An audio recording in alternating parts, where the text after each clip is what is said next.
नमस्ते, राम राम, खम्मा घड़ी दोस्तों। आप सभी का स्वागत है आपके जीवन की सबसे बड़ी ब्लॉकबस्टर क्लास में। आज हम जिस यात्रा पर निकलने वाले हैं वो सिर्फ एक लेक्चर नहीं है, ये एक सिनेमाई यात्रा है। आज की इस फिल्म में हीरो कोई अभिनेता नहीं है, बल्कि आप हैं मेरे भावी शिक्षक, फ्यूचर टीचर्स। और विलेन विलेन है वो डर, वो कंफ्यूजन जो आपको रीट की इस जंग में जीतने से रोकता है। राधा, क्या तुम तैयार हो इस ऐतिहासिक सफर के लिए? बिल्कुल सर, मैं तो पॉपकॉर्न लेकर बैठने वाली थी, लेकिन मुझे पता है कि आपकी क्लास में नोट्स का कलेक्शन पॉपकॉर्न से ज्यादा टेस्टी और जरूरी होता है। मैंने सुना है आज हम सामाजिक अध्ययन, सोशल स्टडीज की शिक्षण विधियों का ऐसा पोस्टमार्टम करने वाले हैं जैसा पहले कभी नहीं हुआ। पोस्टमार्टम नहीं राधा, हम उन्हें पुनर्जीवित करेंगे। देखो, रीट मुख्य परीक्षा मेंस एग्जाम का जो कुरुक्षेत्र है, उसमें सामाजिक अध्ययन का वेटेज किसी से छुपा नहीं है। अक्सर स्टूडेंट्स मुझसे पूछते हैं, सर हम हिस्ट्री रट लें, ज्योग्राफी घोट लें, लेकिन वो भूल जाते हैं कि युद्ध सिर्फ तलवार की धार से नहीं, उसे चलाने की तकनीक से जीता जाता है। शिक्षण विधियां वही तकनीक हैं। सर ये बात तो सही है, लेकिन कई बार हम स्टूडेंट्स को लगता है कि शिक्षण विधियां बहुत बोरिंग होती हैं। क्या वाकई इनका वेटेज इतना ज्यादा है कि हम इस पर इतना फोकस करें? यहाँ देखो राधा, सामाजिक अध्ययन का वेटेज 120 अंक है और इस 120 में से लगभग 20 से 25 अंक सीधे तौर पर शिक्षण विधियों, टीचिंग मेथड से आते हैं। सोचो, 300 में से 20 नंबर, ये वो सेक्शन है जो मैथ्स जैसा स्कोर देता है। अगर कॉन्सेप्ट क्लियर है तो नंबर कटने का कोई चांस ही नहीं। ये सिलेक्शन करवाने वाला या रुकवाने वाला अंतर पैदा करता है। 20 नंबर? सर ये तो बहुत बड़ा गेम चेंजर है। इसका मतलब अगर हम कंटेंट के साथ साथ विधियों को भी स्ट्रॉन्ग कर लें तो मेरिट में आने से कोई नहीं रोक सकता। बिल्कुल, और इसीलिए ये क्लास हाउसफुल होनी चाहिए। आज हम जिन टॉपिक्स को कवर करेंगे वो एग्जाम के लिहाज से हीरा हैं। हम बात करेंगे प्रायोजना विधि, प्रोजेक्ट मेथड, जो हमें करके सीखना सिखाती है। समस्या समाधान विधि, प्रॉब्लम सॉल्विंग मेथड, जो हमें जासूस बनाती है। समाजीकृत अभिव्यक्ति विधि, सोशलाइज्ड रेसिटेशन मेथड, जो कक्षा को संसद बना देती है। स्रोत विधि, सोर्स मेथड, जो हमें इतिहास में टाइम ट्रैवल करवाती है। और हाँ राधा, इस मूवी के क्लाइमैक्स में मैं तुम्हें दूंगा मान सर की स्पेशल ट्रिक्स और हम सॉल्व करेंगे 5 प्रीवियस ईयर प्रश्न PYQs, जो सीधे RPSC और रीट के पिछले पेपर से उठाए गए हैं। हम सबूत के साथ देखेंगे कि जो हम आज पढ़ेंगे वही एग्जाम में छपता है। सर मुझे आपकी ट्रिक्स का ही तो सबसे ज्यादा इंतजार रहता है। लास्ट क्लास में आपने जो ट्रिक बताई थी वो मुझे अभी तक याद है, लेकिन सर कंटेंट इतना सारा है, हम बेस्ट नोट्स कहाँ से लाएं? मार्केट में तो किताबों का ढेर लगा है। एक योद्धा तब तक नहीं जीतता जब तक उसके पास सही हथियार ना हो। हमारी इस जंग में तुम्हारा सबसे बड़ा हथियार होगा test Q app. Test Q app? Sir मैंने इसके बारे में अपने सीनियर से सुना था जिनका RPSC सेकंड ग्रेड में सिलेक्शन हुआ है। वो कह रहे थे कि वहाँ के वन लाइनर से बहुत सवाल आए थे। उन्होंने बिल्कुल सही कहा राधा। मैं यहाँ कोई प्रमोशन नहीं कर रहा, मैं तुम्हें वो रास्ता दिखा रहा हूँ जहाँ से टॉपर्स निकलते हैं। टेस्ट क्यू ऐप पर सामाजिक अध्ययन के लिए जो टेस्ट सीरीज और वन लाइनर रामबाण औषधि उपलब्ध है वो पूरे राजस्थान में बेमिसाल है। वहाँ के प्रश्न पत्र का स्तर वही है जो बोर्ड सेट करता है। हमारे इस मूवी स्टाइल कोर्स में तो मजा आता ही है, लेकिन अगर किसी स्टूडेंट ने उस ऐप से नोट्स लेकर पढ़ लिया तो एग्जाम में 90% पेपर वहीं से मिलने की गारंटी है। 90% पेपर? सर फिर तो क्लास खत्म होते ही मैं सबसे पहले टेस्ट क्यू ऐप डाउनलोड करूंगी। ये तो मेरे लिए खजाने की चाबी जैसा है। बिल्कुल, और एक बात और, हमारे सारे अपडेट्स, क्विज और फ्री PDF के लिए मान एजुकेशन टेलीग्राम चैनल को ज्वाइन करना मत भूलना। वहां हम रोज एग्जाम का तापमान मापते हैं।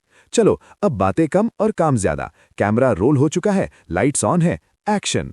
राधा, चलो फ्लैशबैक में चलते हैं। जब तुम स्कूल में थी, क्या कभी टीचर ने कहा था, जाओ अपने घर के बिजली के बिल का पिछले 6 महीने का रिकॉर्ड इकट्ठा करो और बताओ कि गर्मियों में बिल क्यों बढ़ता है? हाँ सर, एक बार हमें जल संरक्षण पर भी एक मॉडल बनाने को कहा गया था। हमने थर्माकोल, मिट्टी और पाइप्स का यूज करके पूरा गांव बनाया था। बहुत मजा आया था और मुझे आज भी याद है कि रेन वाटर हार्वेस्टिंग कैसे काम करता है। बस वही है प्रायोजना विधि, प्रोजेक्ट मेथड।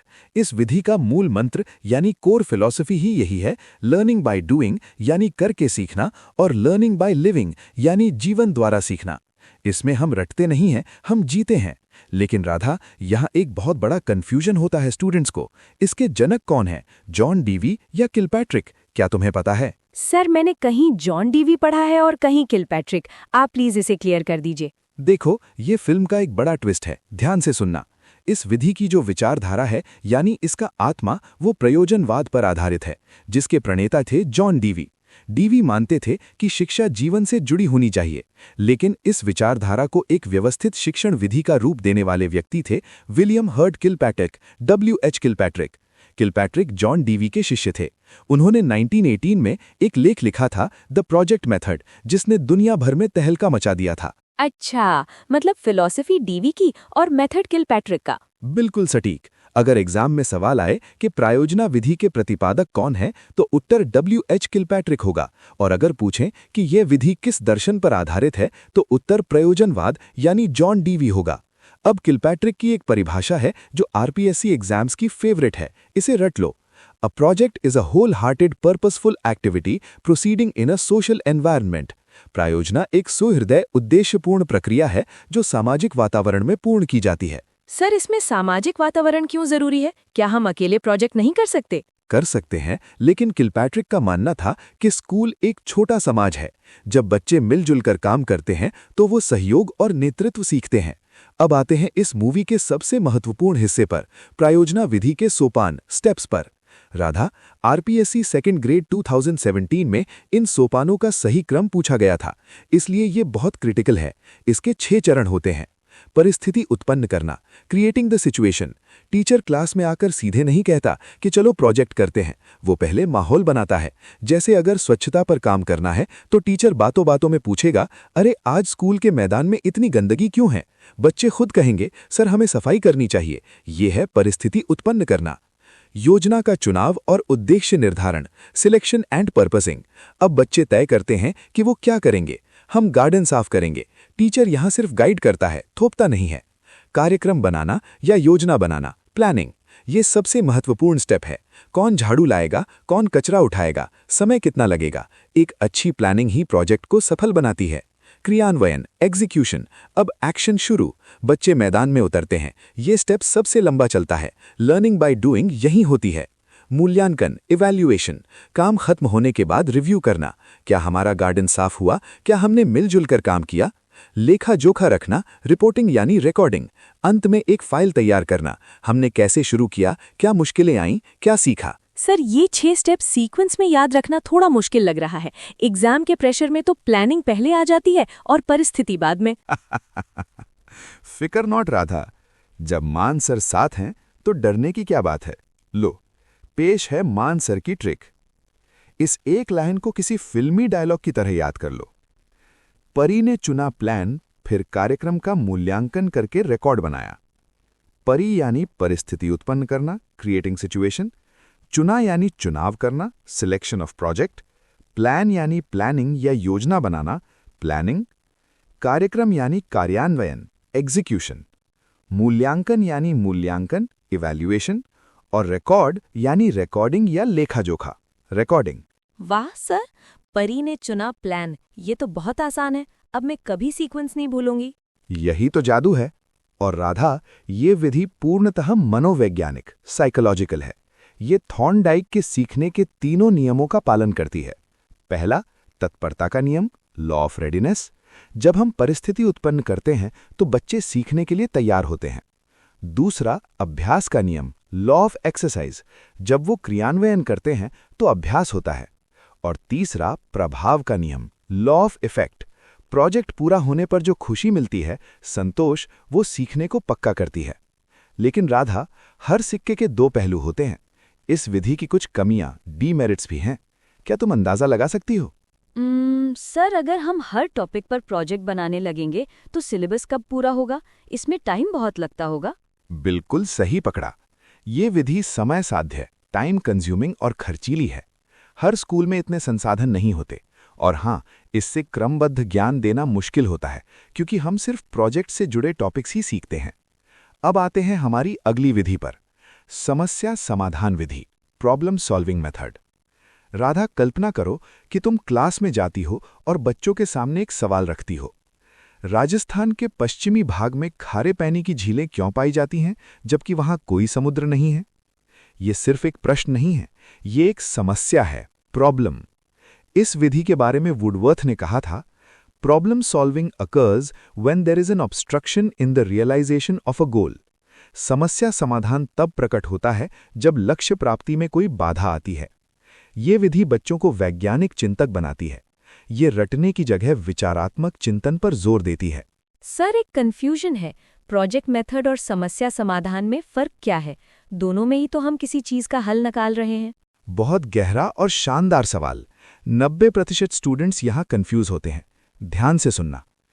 प्रायोजना विधि में व्यावहारिक क्रिया प्रधान होती है। वहाँ हाथ से काम करना, जैसे मॉडल बनाना, सर्वे करना, सफाई करना जरूरी होता है।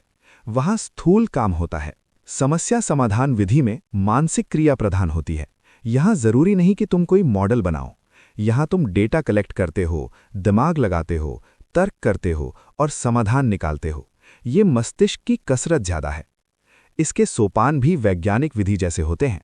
चलिए इन्हें भी एक ट्रिक से समझते हैं। समस्या समाधान के चरण। पहला, समस्या का चयन या पहचान, आइडेंटिफिकेशन ऑफ द प्रॉब्लम। सबसे पहले पता तो हो कि आखिर मसला क्या है। दूसरा, समस्या का परिभाषीकरण, डेफिनेशन एंड डिलिमिटेशन, उसे स्पष्ट शब्दों में बांधना। और तीसरा है परिकल्पना का निर्माण, फॉर्म्यूलेशन ऑफ हाइपोथेसिस। ये बहुत मजेदार है। इसका मतलब है अंदाजा लगाना या संभावित हल सोचना। शायद टेथिस सागर के अवशेष हैं या शायद जमीन के नीचे नमक की चट्टानें हैं। चौथा है तथ्यों का संकलन, कलेक्शन ऑफ डेटा। अब हम किताबें, नक्शे, इंटरनेट छानते हैं। एंड लास्ट, तथ्यों का विश्लेषण, एनालिसिस ऑफ डेटा, मिले हुए डेटा को छांटना। लास्ट, निष्कर्ष, कंक्लूजन, सही समाधान तक पहुंचना। सर, इसके लिए भी कोई ट्रिक हो जाए? क्यों नहीं? I define hypos data to analyse. Conclusion. थोड़ी इंग्लिश मिक्स है क्योंकि हम मॉडर्न टीचर्स हैं। आई यानी आइडेंटिफिकेशन, पहचान, डिफाइन यानी डेफिनेशन, परिभाषीकरण, हाइपो यानी हाइपोथेसिस, परिकल्पना, डेटा यानी कलेक्शन ऑफ डेटा, संकलन, एनालाइज यानी एनालिसिस, विश्लेषण, और कंक्लूजन यानी निष्कर्ष। I define hypos data. Nice. Sir, ये विधि तो मुझे लगता है मैथ्स और साइंस में ज्यादा चलती होगी। होती है, लेकिन सामाजिक अध्ययन एसएसटी में जब हम गरीबी, बेरोजगारी, महंगाई या पर्यावरण प्रदूषण जैसे ज्वलंत मुद्दों को पढ़ाते हैं तो यही विधि सबसे बेस्ट है, क्योंकि ये रटने की जगह समाधान ढूंढने की आदत डालती है। सोचो, अगर हमारा भविष्य का नागरिक खुद सोचना सीख जाए तो देश कहाँ जाएगा। राधा, अभी हमने 2 भारी भरकम विधियां देखीं। फिल्म का सेकंड हाफ और भी धमाकेदार होने वाला है, लेकिन उससे पहले एक बहुत जरूरी बात। तुम आरपीएससी सेकंड ग्रेड का भी एग्जाम दे रही हो ना? जी सर, फॉर्म तो भरा है, लेकिन सच कहूँ तो सिलेबस इतना विशाल है कि डर लगता है। ऐसा लगता है समुद्र में तैर रही हूँ और किनारा नहीं मिल रहा। डरना मना है। मैंने शुरू में तुम्हें टेस्ट क्यू ऐप के बारे में बताया था। क्या तुम्हें पता है, वहां आरपीएससी सेकंड ग्रेड के लिए विशेष रूप से तैयार की गई 1 लाइनर रामबाण औषधि उपलब्ध है। सर, 1 लाइनर्स का क्या फायदा होता है? क्या डिटेल में पढ़ना बेहतर नहीं होता? देखो, डिटेल में पढ़ना फाउंडेशन है, लेकिन 1 लाइनर्स फिनिशिंग है। जब एग्जाम पास हो तो मोटी किताबें रिवाइज नहीं होती। टेस्ट क्यू ऐप पर एक्सपर्ट्स ने पिछले 10-15 सालों के पेपर्स को डीप एनालाइज करके वो 1 लाइनर्स बनाए हैं।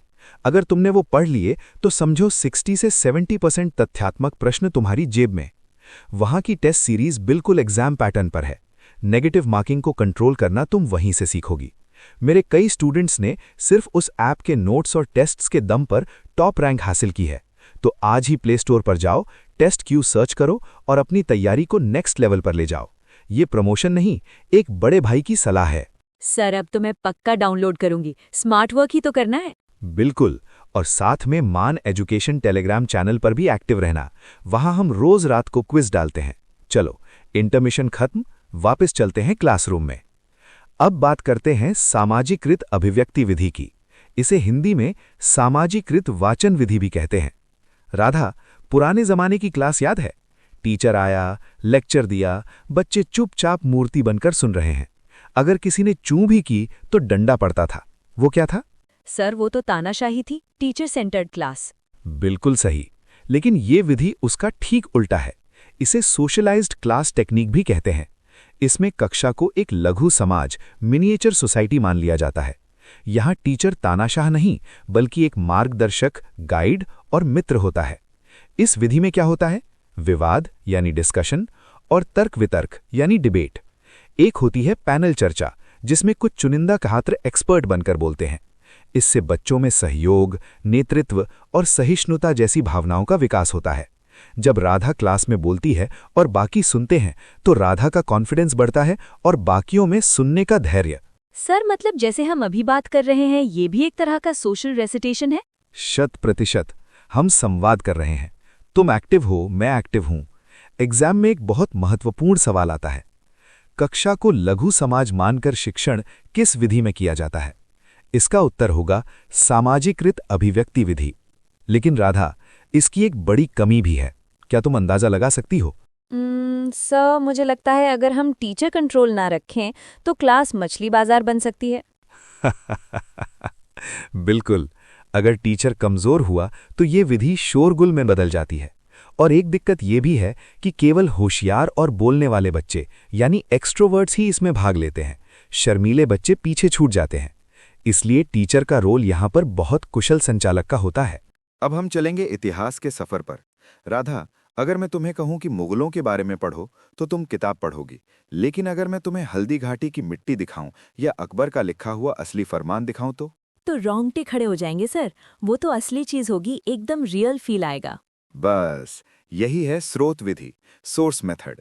सामाजिक अध्ययन, खासकर इतिहास पढ़ाने के लिए ये सबसे बेहतरीन विधि है। इसमें हम किताबों की बजाय स्रोतों का उपयोग करते हैं। स्रोत दो प्रकार के होते हैं, प्राथमिक स्रोत, प्राइमरी सोर्सेज। मौलिक चीजें वे वस्तुएं जो उसी काल की हैं, जैसे अशोक के शिलालेख, पुराने सिक्के, किसी राजा की तलवार या गांधी जी द्वारा लिखी गई चिट्ठियां। सर, ये कॉन्सेप्ट क्लियर करने के लिए एक उदाहरण दीजिए। अगर मैं बाबरनामा पढ़ूं तो वो क्या है? बहुत बढ़िया सवाल। बाबरनामा बाबर ने खुद लिखी थी, उसने वो घटनाएं खुद देखी थी, इसलिए वो प्राथमिक स्रोत है। लेकिन अगर तुम सतीश चंद्र की किताब मध्यकालीन भारत पढ़ो, जिसमें बाबरनामा का जिक्र है, तो वो द्वितीयक स्रोत है। समझ गई सर, मतलब ओरिजिनल मतलब प्राइमरी। बिल्कुल। इस विधि से पढ़ाने पर विषय में वास्तविकता यानी रियलिटी और सजीवता आती है। बच्चे सबूतों के आधार पर बात करना सीखते हैं। लेकिन मुश्किल ये है कि हर स्कूल में पुराने सिक्के या पांडुलिपियां लाना संभव नहीं होता। ये विधि उच्च कक्षाओं के लिए ज्यादा उपयोगी है। आखिरी लेकिन सबसे धांसू विधि, ह्यूरिस्टिक विधि, ह्यूरिस्टिक मेथड। इसे हिंदी में अन्वेषण विधि या खोज विधि भी कहते हैं। ये शब्द ग्रीक भाषा के ह्यूरिस्को से बना है, जिसका मतलब होता है आई फाइंड आउट, मैं खोजता हूं। इसके जनक हैं H.E. आर्मस्ट्रॉन्ग। राधा, ये नाम याद रखना बहुत जरूरी है। आर्मस्ट्रॉन्ग? नील आर्मस्ट्रॉन्ग जैसे? हाँ, वहीं से कनेक्शन बना लो। आर्मस्ट्रॉन्ग मून पर खोज करने गया। Armstrong went to the moon to discover. तो आर्मस्ट्रॉन्ग इक्वल्स ह्यूरिस्टिक मेथड, खोज या अन्वेषण विधि। इस विधि में टीचर बच्चे को कुछ नहीं बताता, वो बच्चे को खोजकर्ता के स्थान पर रखता है। टीचर कहता है, ये लो नमक और पानी, खुद एक्सपेरिमेंट करो और देखो क्या होता है। ये विज्ञान और भूगोल के लिए बहुत अच्छी है। सर, मतलब इसमें बच्चा खुद ज्ञान का निर्माण करता है? एकदम सही। ये रचनावादी उपागम है। बच्चा ज्ञान का पैसिव रिसीवर नहीं, एक्टिव क्रिएटर है। ये रटने की प्रवृत्ति पर सबसे करारी चोट है। अब वक्त आ गया है ये देखने का कि क्या तुमने ध्यान से सुना या सिर्फ पॉपकॉर्न खाए। मैं अब 5 सुपरहिट PYQs पूछूंगा जो RPSC और रीट के पिछले पेपर्स में आए हैं। मैं सवाल दागूंगा और तुम्हें जवाब देना है। और हाँ, मैं ये भी बताऊंगा कि ये किस साल आया था, ताकि कॉन्फिडेंस 7वें आसमान पर हो। तैयार? फुल रेडी सर, आने दीजिए। ये प्रश्न रीट 2017 और CTET में कई बार आया है। प्रयोजना विधि की मूल अवधारणा जॉन डीवी ने दी थी, लेकिन इसे एक शिक्षण विधि के रूप में किसने प्रतिपादित किया? A. John Dewey, B. WH Kilpatrick, C. Stevenson, D. Armstrong. Sir, आपने बताया था फिलॉसफी डीवी की थी, पर मेथड किलपैट्रिक का था, तो आंसर B होना चाहिए। बिल्कुल सही, B. WH Kilpatrick. किलपैट्रिक ने 1918 में इसे मेथड बनाया। स्टीवेंसन ने प्रोजेक्ट की परिभाषा दी थी और आर्मस्ट्रॉन्ग ह्यूरिस्टिक के हैं। पहला राउंड तुम जीत गई। ये सवाल RPSC सेकेंड ग्रेड SST 2017 में आया था और बहुत से बच्चों ने गलत किया था। ध्यान से सुनना। सामाजिक अध्ययन शिक्षण में प्रयोजना विधि के सोपानों का सही तार्किक क्रम क्या है? 1. योजना बनाना, 2. परिस्थिति उत्पन्न करना, 3. मूल्यांकन, 4. योजना का चुनाव, 5. क्रियान्वयन, 6. रिकॉर्ड रखना। परी ने चुना प्लान कार्यक्रम का मूल्यांकन और रिकॉर्ड।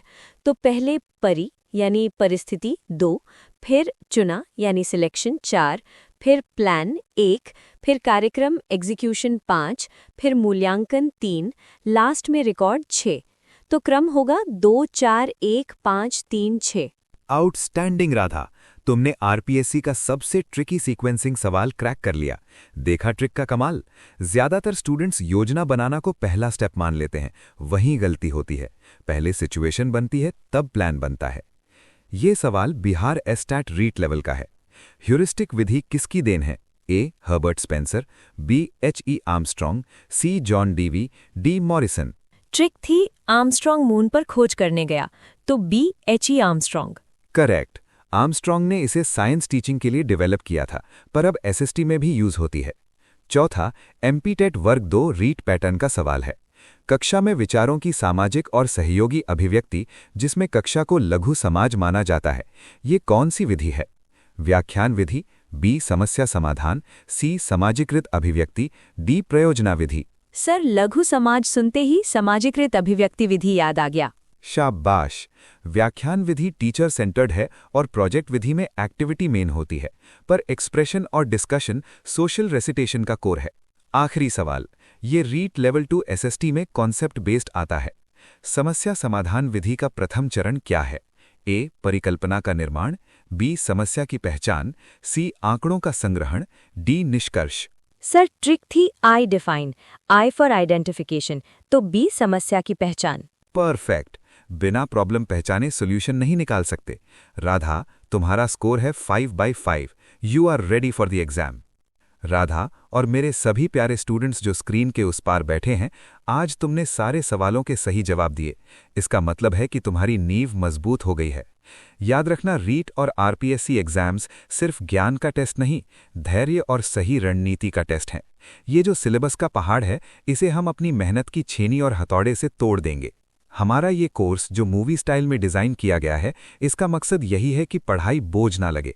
जब तुम टेस्ट क्यू ऐप पर प्रैक्टिस करोगी और मान एजुकेशन टेलीग्राम चैनल पर अपडेट्स देखोगी, तो तुम्हें लगेगा कि तुम अकेले नहीं हो, तुम एक कम्युनिटी का हिस्सा हो, एक ऐसी कम्युनिटी जो जीतना जानती है। सर, आज वाकई मजा आया। पढ़ाई कम और मूवी ज्यादा लगी, और कॉन्सेप्ट्स भी शीशे की तरह साफ हो गए। मैं आज ही टेस्ट क्यू ऐप डाउनलोड करूंगी और अपने दोस्तों को भी बताऊंगी, क्योंकि कंपटीशन अपनी जगह है, पर ज्ञान बांटने से बढ़ता है। बहुत खूब। विद्या बांटने से बढ़ती है।